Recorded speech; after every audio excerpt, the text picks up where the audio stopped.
চাঁদা বেড়ে গেছে। আপনারা দেখেছেন এই পর্যন্ত প্রায় 500-র উপরে খুন হয়েছে, 4000-এর উপরে ধর্ষণ, ইফটিজিং, চুরি, ডাকাতির মামলা হয়েছে 4000-এর উপরে। এইগুলি আমরা চাই নাই। এই জাতি কোনো অবস্থাতেই নির্বিচারে হত্যার বাংলাদেশে দেখতে চায় না। আমার কোনো মেয়ে ধর্ষিতা হোক, এটা বাংলাদেশের মানুষ দেখতে চায় না।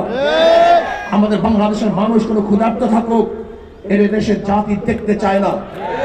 আমরা চাই ইনসাফ প্রতিষ্ঠিত হবে, প্রত্যেকটা মানুষের অধিকার তারা ফিরে পাবে।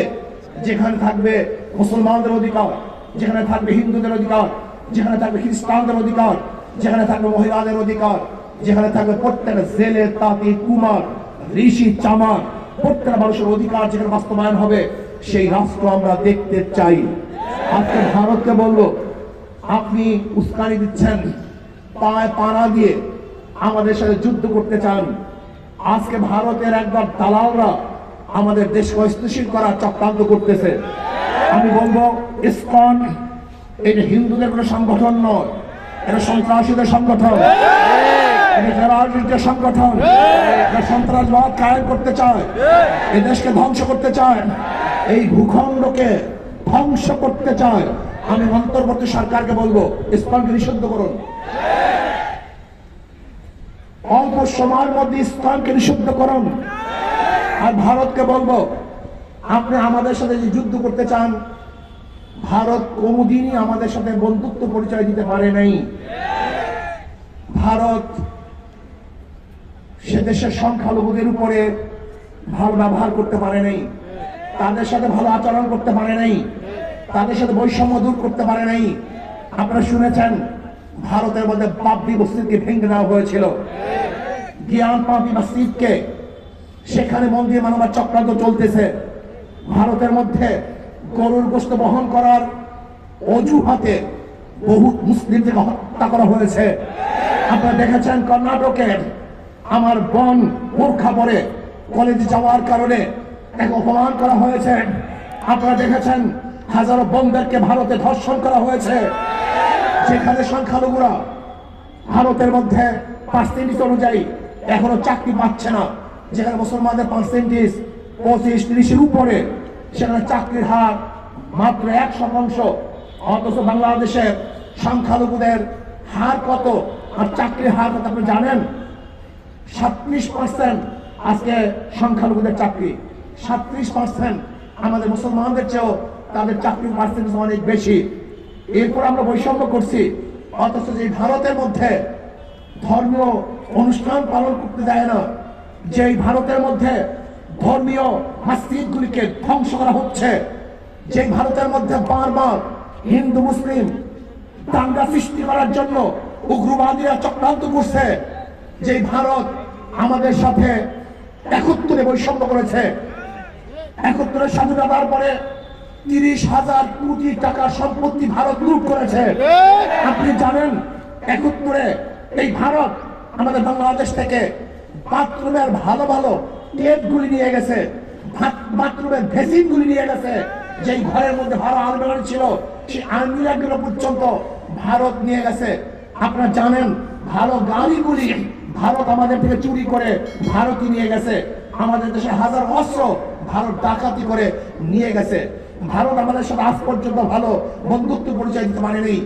25 সাল গোলামী চুক্তির মাধ্যমে ভারত আমাদেরকে গোলাম বানিয়েছে। ভারত ফরাক্কাবাদে বাদ দিয়ে আমাদেরকে মরুভূমিতে পরিণত করেছে, আমাদের না খেয়ে মারার চক্রান্ত ভারত করেছে। আজ পর্যন্ত নদীগুলি 54টা নদী আজ পর্যন্ত পানি সমাধান ভারত করতে পারে নাই।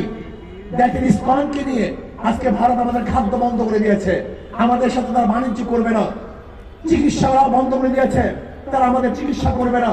আমাকে কালকে প্রশ্ন করেছে, ভারত যদি চিকিৎসা বন্ধ করে দেয় আমাদের অবস্থা কি হবে? আমি বলছি খুব ভালো হবে, আমাদের দেশে ভালো ভালো হসপিটাল আমরা নির্মাণ করবো। ভারত যদি চিকিৎসা বন্ধ করে দেয় আমাদের দেশে হাজারো ভালো ভালো ডাক্তার আমরা তৈরি করব। ভারত যদি খাদ্য বন্ধ করে দেয় আমাদের বাংলাদেশের প্রত্যেকটা মানুষের সামনে কৃষক হয়ে যাব, আমি নিজেও কৃষক হয়ে যাব।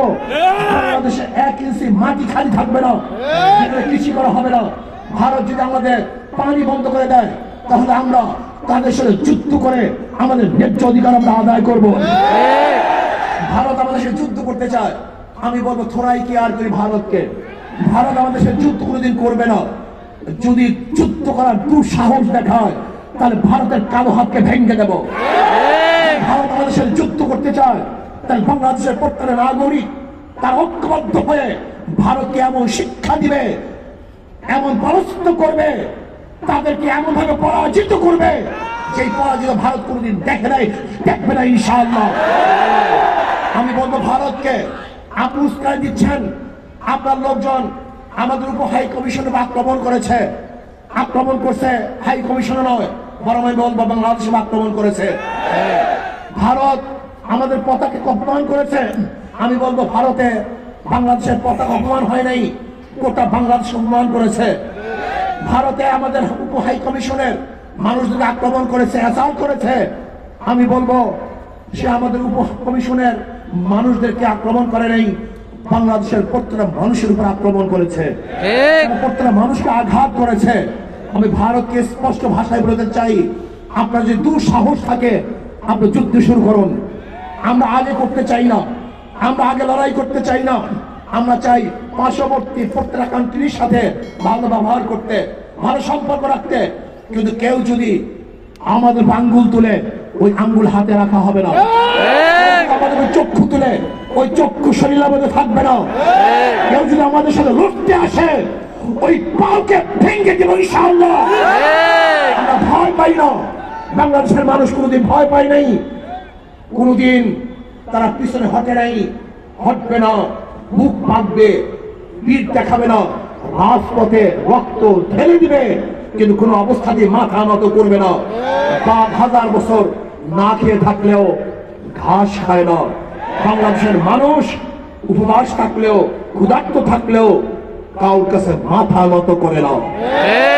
আমরা বাদশার জাত, বাঘের জাত, আমাদের ইতিহাস আছে, আমরা জীবন বা লড়াই করে এই বাংলাদেশকে রক্ষা করেছি, এখনো করব, ভবিষ্যতেও করব। তৈয়ার থাকুন, ভারতের যেমন আগ্রাসী হামলার থেকে আমরা ইনশাআল্লাহ অবশ্যই তাদেরকে প্রতিহত করব, বাধা দেব, এদেশকে স্বাধীন রাখবো ইনশাআল্লাহ। আজকে হোক কালকে হোক ইসলাম হুকুমাত কায়েম করব। আল্লাহ আমাকে এবং আমাদের সবাইকে ইসলাম হুকুমাত কায়েম করার তৌফিক দান করেন। আমা আলাইনা ইল্লাল বালাগ। আসসালামু আলাইকুম ওয়া রাহমাতুল্লাহ।